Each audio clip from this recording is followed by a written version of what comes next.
2026, ce sera l'année de l'économie, ce sera l'année des enjeux économiques, ce sera l'année des problématiques économiques que devra soulever l'Algérie, que devra gérer l'Algérie. Ce sera l'année la plus dangereuse sur le plan économique pour l'Algérie. Les recettes de l'État algérien vont significativement encore baissé. 2026, ce sera l'année de la vérité. Le pays où il se réforme, il risque des scénarios chaotiques comme le scénario du Venezuela, très peu de ressources en devises et un dinar, une monnaie nationale qui va dégringoler encore, une inflation qui va exploser. Pour 2026, les besoins de l'État algérien ont été évalués par le ministère des Finances. Les besoins sont de l'équivalent de 163 milliards de dollars. Pour que le pays fonctionne comme le veut le régime Tebboune, selon le train de vie du régime Tebboune, le ministère des Finances a répondu, a expliqué, il a fait une note et un rapport à la présidente de la République pour dire qu'on ne peut pas dépenser cet argent. L'Algérie ne peut pas dépenser cet argent. Le pays sera déséquilibré. Il faut donc dépenser beaucoup plus que ce qu'on gagne. On était obligé, le régime Tebboune a accepté de baisser de 20% ce budget de l'État, le budget de l'État algérien pour 2026. Il a été ramené à 132 milliards de dollars, l'équivalent de 132 milliards de dollars. L'Algérie, l'État algérien vit au-dessus de ses moyens. Et l'État algérien ne crée pas de richesse. Il gaspille son argent que dans les subventions sociales, comme dans les salaires des fonctionnaires.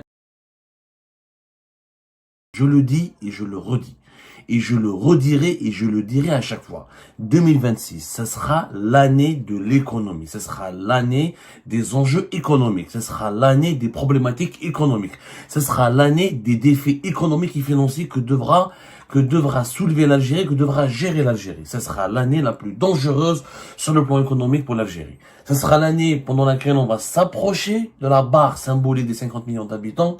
L'année durant laquelle les recettes de l'État algérien vont significativement encore baissé après une 2024-2025 où l'argent du pétrole et du gaz n'ont pas constitué, où les recettes du pétrole et du gaz ont drastiquement baissé et le pétrole et le gaz ne constituent plus une bouée de sauvetage pour le régime algérien, notamment pour l'Algérie en général et pour le fonctionnement du régime algérien en particulier. 2026, ce sera l'année de la vérité, le pays où il se réforme, où il risque d'affronter dès les années prochaines, 2027-2028, des scénarios chaotiques comme le scénario du Venezuela, à savoir très peu de richesses, très peu de ressources en devises et un dinar, une monnaie nationale qui va dégringoler encore, une inflation qui va exploser, des incapacités financières de l'État algérien à faire face aux pénuries et aux besoins élémentaires du pays et une paralysée économique qui empêchera la stabilité du pays, qui pourra même mener le pays vers une crise d'instabilité très dangereuse. Les chiffres parlent d'eux-mêmes. Pour 2026, nous avons obtenu des documents de la part du ministère des Finances au départ, pour essayer de booster l'économie, pour essayer de renforcer le développement du pays, pour essayer de répondre à tous les besoins formulés par l'ensemble des institutions et des ministères qui composent l'État algérien. Il y a eu une évaluation financière qui a été effectuée par le ministère des Finances. L'ensemble des institutions de l'État, des organismes publics et des ministères qui composent le gouvernement ont adressé des besoins au ministère des Finances à la fin de l'année 2025 qui a donné lieu à une facture globale extraordinaire et inédite. Il faut savoir que pour 2026, les besoins de l'État algérien ont été évalués par le ministère des Finances en se basant sur les besoins formulés, sur les demandes formulées par tous les différents ministères et institutions de l'État algérien. Les besoins sont de l'équivalent de 163 milliards de dollars. 163 milliards de dollars. Pour que le pays, je m'explique bien, pour que le pays fonctionne comme le veut le régime Tebboune, selon le train de vie du régime Tebboune, selon l'agenda du régime Tebboune, selon la feuille de route du régime Tebboune, l'Algérie a besoin de consommer, a besoin de dépenser en 2026 l'équivalent de presque 164 milliards de dollars. Plus exactement, 163,9 milliards de dollars. Donc, on peut dire 164 milliards de dollars. Ça, c'est une évaluation qui a été faite par le ministère des Finances, que nous avons qui a été écrite noir sur blanc dans un document officiel du ministère des Finances que nous avons obtenu au cours de nos investigations. Les besoins de l'État algérien pour 2026 étaient de plus de 21 299 000 milliards de dinars.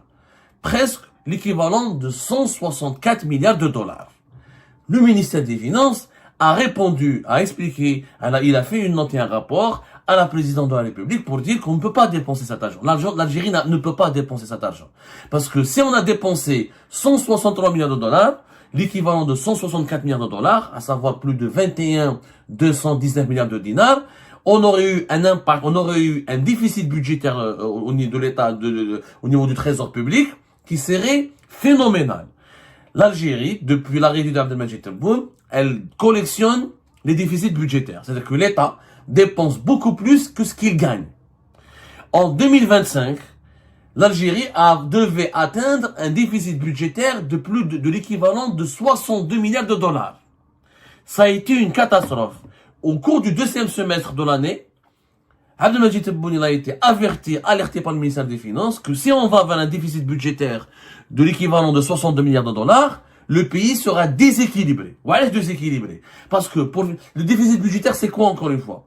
C'est la différence entre ce que les recettes qui entrent dans les caisses de l'État et les dépenses qui sortent des caisses de l'État. La différence, elle était de l'ordre de 62 milliards de dollars. Ça veut dire quoi? Ça veut dire qu'il faut compenser. Il faut trouver cet argent, il faut financer ce déficit. Il faut donc dépenser beaucoup plus que ce qu'on gagne. Mais le différentiel, il faut le trouver quelque part. On n'a plus de fonds de régulation des recettes. Auparavant, l'Algérie, depuis l'époque de Bouteflika, pour financer la dette publique et les déficits budgétaires, on a créé un fonds qui s'appelle le fonds de régulation des recettes. C'est quoi ce fonds? C'est un fonds spécial qui, contre le baril du pétrole, on fait une loi de finances sur la base d'un prix. La différence entre ce prix et le prix réel des marchés, on prend la différence, on met une partie dans les réserves de change pour alimenter les réserves de change du pays, une partie dans le fonds de régulation de recettes. Et ce fonds de régulation des recettes, quand il y a des déficits, des dépenses, quand il n'y a pas assez de recettes, l'État puise. Or, ce fonds de régulation des recettes, il est puisé. Classe. En 2022, on a pu le réalimenter grâce à un prix très élevé du pétrole et du gaz et grâce à la crise énergétique provoquée par la guerre en Ukraine. Mais depuis 2024, au cours de l'année 2024, il n'y a plus d'argent dans ce fonds de régulation des recettes. Donc, qu'est-ce qu'il faut faire? Il faut imprimer. Pour couvrir le déficit, il faut financer, il faut imprimer de l'argent. Il faut faire de la planche à billets. Sauf que quand tu imprimes de l'argent, cet argent va circuler encore davantage, il va alimenter le marché informel, il va booster la consommation, et cet argent, il faut qu'il soit dépensé. Sauf que cet argent fabriqué ne correspond pas à une fabrication, à une production de richesse, c'est-à-dire à une fabrication de produits, de biens ou de services. Donc, on va dégringoler encore davantage la valeur du dinar, et on va alimenter l'inflation, et on va alimenter le marché informel, parce que l'argent de la Banque d'Algérie va t'imprimer en espèces, c'est des pièces de monnaie. Comme on a une économie qui n'est pas numérique, qui n'est pas numérisée, cet argent va être retiré en espèces par la population, il va être dépensé en espèces, il va alimenter le marché informel, donc il va aggraver le phénomène de l'évasion fiscale, et il va augmenter, il va permettre à la consommation, il va permettre aux Algériens et aux Algériens de consommer encore davantage, sauf qu'on ne produit pas suffisamment de produits, de biens et de services pour répondre à cette consommation, pour répondre aux besoins des consommateurs. Du coup, on va gonfler les importations. Pour répondre aux besoins des consommateurs, il faut importer. Donc, le déficit budgétaire, les Algériens et Algériens ne comprennent pas. Quand leurs dirigeants ne leur parlent pas des déficits budgétaires parce que ils ne veulent pas dire la vérité à leurs concitoyens. Quand on a un déficit budgétaire important, on fait quoi? On tue la valeur de la monnaie. Parce que la valeur du dinar, plus le dinar circule beaucoup et sans qu'il y ait une véritable production de richesse et de biens, la valeur de la monnaie, elle chute. Ça devient une monnaie de monopole. Plus d'inflation, donc moins de pouvoir d'achat pour les citoyens, et à la fin, plus d'importation. Puisque quand la consommation augmente, il faut répondre aux besoins de la consommation, la production n'est pas suffisante, donc on importe. Donc l'État, en fabriquant des dinars, il risque de dépenser des devises. Et avec les Algériens, ils veulent dépenser. Ils ont besoin de pneus, pièces de rechange, de nourriture, ils ont besoin de vêtements, etc.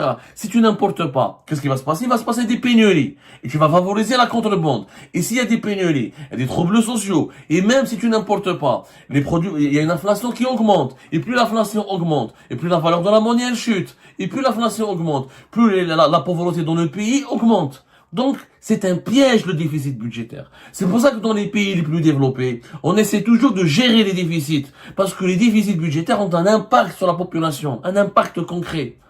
Et les pays où ils s'endettent, où ils font des dettes à l'étranger pour financer leurs déficits, où ils font de la planche à billets. La planche à billets, c'est la plus dangereuse des options. Il vaut mieux s'endetter à l'étranger pour financer tes déficits, comme le fait la France par exemple. Pour financer ses déficits, en partie, elle fait des dettes. Elle s'endette à l'étranger. Ou là, elle s'endette auprès de ses propres citoyens. Ou elle s'endette auprès de ses propres organismes. Mais elle s'endette. L'Algérie ne s'endette pas. Elle ne veut pas s'endetter à l'étranger. Donc, elle fabrique de la monnaie. On crée de la monnaie. Et on crée de la dette publique. Mais la dette publique, elle a un impact sur le dinar. C'est pour ça que depuis 2019, le dinar chute. Parce qu'on a trop de déficits et on fabrique trop d'argent pour financer ces déficits.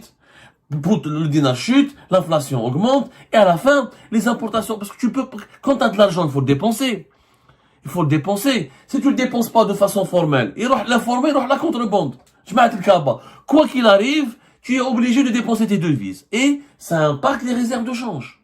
Donc, en 2025, le régime Tebboune était obligé de réduire ses dépenses. Mais qu'est-ce qu'il a fait? Et on a fait une émission importante que vous devez revoir, parce qu'elle était très explicative, elle était très pédagogique, très explicative. Le 9 décembre dernier, on a dit comment l'Algérie de Tebboune a sacrifié secrètement les investissements pour son développement. On a expliqué avec des graphiques, avec des chiffres, etc., que pour éviter un déficit budgétaire à 62 milliards de dollars, Oujda Abdelmajid Tebboune et son gouvernement, et ses ministres, ils ont coupé les investissements. On a réduit les dépenses des investissements de 40%. Et dans les programmes des investissements en cours, comme des investissements neufs, les budgets sont consommés uniquement à 40%, 42%. C'est-à-dire qu'on a réduit tous les investissements. Pourquoi? Parce que le régime Tebboune ne pouvait pas réduire les subventions sociales, qui sont les transferts sociaux, et les dépenses de fonctionnement, qui sont les salaires des fonctionnaires. Il fallait faire un choix. Ou tu payes pas les fonctionnaires et tu réduis ton déficit budgétaire. Si tu payes pas tes fonctionnaires, on a pratiquement 3,5 millions de fonctionnaires. Il risque d'avoir des grèves, des troubles sociaux, etc. Les policiers, comment il faut payer les policiers, les militaires. On a presque 3,5 millions. On a presque, quand on compte les contractuels, les permanents, les militaires, les services de sécurité, tous les agents qui travaillent pour l'État algérien, c'est presque 3,5 millions de fonctionnaires. Et chaque année, on recrute. Donc, on va rapidement, certainement, il n'y a pas de chiffre, il n'y a pas de transparence au niveau du nombre des fonctionnaires en Algérie parce que c'est des chiffres effarants. Ou tu payes pas les fonctionnaires, ou si tu payes les fonctionnaires, tu réduis les subventions sociales. Les subventions sociales en Algérie, c'est pratiquement une trentaine de milliards. La première dépense de l'État, c'est les salaires, c'est le coût de fonctionnement. La deuxième dépense, c'est les subventions sociales, les transferts sociaux. Une trentaine, l'équivalent de 32 à 31 milliards de dollars. Des investissements. Tu peux pas ne pas subventionner le lait, le carburant, l'électricité, le gaz, le logement, la santé. Là aussi, tu risques d'avoir des troubles sociaux. Tu risques d'avoir des mouvements de contestation populaire. Donc, qu'est-ce qu'il a fait? Il a sacrifié les investissements. On n'investit pas. Pas beaucoup de projets, pas beaucoup d'infrastructures, pas de financement des entreprises publiques, pas de zones industrielles, pas d'investissement dans la recherche scientifique, dans l'industrie, dans le progrès économique, etc. Ça s'appelle les dépenses d'investissement. Et c'est comme ça qu'on a réduit le déficit en 2025 à 40 milliards de dollars. Et Abdelmajid Tebboune, le régime Tebboune, il a adopté une ligne de conduite secrète, c'est que d'ici 2028, il ne faut pas que le déficit budgétaire dépasse les 41 milliards de dollars. Entre 40 et 41 milliards. S'il dépasse les 41 milliards de dollars, le dinar va chuter davantage, l'inflation va augmenter davantage, la précarité et la pauvreté, et on sera obligé d'importer encore davantage pour répondre à ce besoin de dépenses qu'on va créer artificiellement. Parce qu'on est en train de fabriquer de l'argent sans qu'il y ait, normalement, tu as un salaire en fonction de ce que tu produis comme biens et services, comme richesse. Or, en Algérie, on donne des salaires et on produit de l'argent, des espèces et des liquidités sans qu'il y ait une production de biens et de services. Donc, la stratégie de Tebboune, c'était de ne pas dépasser le déficit budgétaire. Quand le ministère des Finances a expliqué à Tebboune qu'on ne peut pas dépenser 164 ou 163 milliards de dollars, eh ben, on était obligé, le régime Tebboune a accepté de baisser de 20% ce budget de l'État, le budget de l'État algérien pour 2026. On a baissé de 20%. Il a été ramené à 132 milliards de dollars, l'équivalent de 132 milliards de dollars, avec une prévision de consommation des budgets qui est entre 80 et 83%. C'est-à-dire que le régime Tebboune va garder au moins 20 à 18% de marge de manœuvre de sécurité. Il ne peut pas consommer tout l'argent qu'il réclame ou tout l'argent qu'il veut dépenser, sinon ça peut aller vers une situation de déficit et de déséquilibre. L'Algérie, l'État algérien vit au-dessus de ses moyens. Et l'État algérien ne crée pas de richesse. Il gaspille son argent que dans les subventions sociales, comme dans les salaires des fonctionnaires. Il ne dépense pas pour les investissements. Et c'est pour ça que nous allons, dans les prochains jours, vous faire une série d'émissions. Non mais vraiment, nous allons vous faire une série d'émissions pour comprendre comment on appelle, pour comprendre comment Tebboune essaie de jongler, comment il essaie de dépenser de l'argent, il utilise l'argent pour essayer de survivre. Le régime actuel n'est pas dans une optique de développement. Parce qu'un pays qui se développe, c'est un État, et il est dirigé par un État ou par un régime qui investit dans des programmes de développement. Les programmes de développement, c'est pas les subventions sociales, c'est pas les salaires des fonctionnaires, c'est les investissements économiques, c'est créer des zones industrielles, financer des projets industriels, financer des infrastructures publiques, construire des nouveaux ports, des nouveaux aéroports. Tebboune n'a rien construit. Il faut savoir que nous vivons qu'avec les infrastructures de l'époque de Bouteflika. L'aéroport d'Alger, c'est Bouteflika. Le nouvel aéroport d'Oran, c'est Bouteflika. Les ports, tous les nouveaux projets que Bouteflika devait faire n'ont pas été faits. Comme le port de Cherchel, etc., qui n'a pas été fait. Al-Hamdaniya, etc. L'autoroute, à l'époque de Bouteflika, on devait faire une deuxième autoroute Est-Ouest, qui sera l'autoroute des hauts plateaux. Une jumelle de l'autoroute, mais au niveau des hauts plateaux. Ça a été abandonné. Tebboune a voulu faire croire aux Algériens, qu'il veut faire Rajbilet, le train, etc. Mais c'est des projets qui ne payent pas, qui ne ramènent pas d'argent. Et on expliquera plus tard pour Rajbilet que ça va nous coûter une blinde et beaucoup d'argent pour rien. Donc, on n'investit pas avec Tebboune, il n'y a pas d'investissement. Il n'y a que les subventions sociales et les salaires des fonctionnaires. C'est un régime de survie. Ce n'est pas un régime qui cherche à développer le pays. Donc, Tebboune n'avait pas d'argent. Il voulait dépenser 164 milliards de dollars. Il n'avait pas d'argent. Il était obligé de baisser de 20%. Et encore, avec cette baisse de 20%, il va gérer les investissements. Vous allez voir qu'en 2026, il fera comme en 2025, le taux de consommation du budget d'investissement ne va pas dépasser les 40%. Pourquoi? Parce qu'il va laisser cet argent en sécurité pour l'utiliser pour couvrir le déficit. Tebboune, il est confronté à un défi. Il a trop de déficit. Il a compris que s'il dépasse la barre des 40 milliards de dollars de déficit budgétaire, il sera dans de sales draps et il va déséquilibrer dangereusement le pays.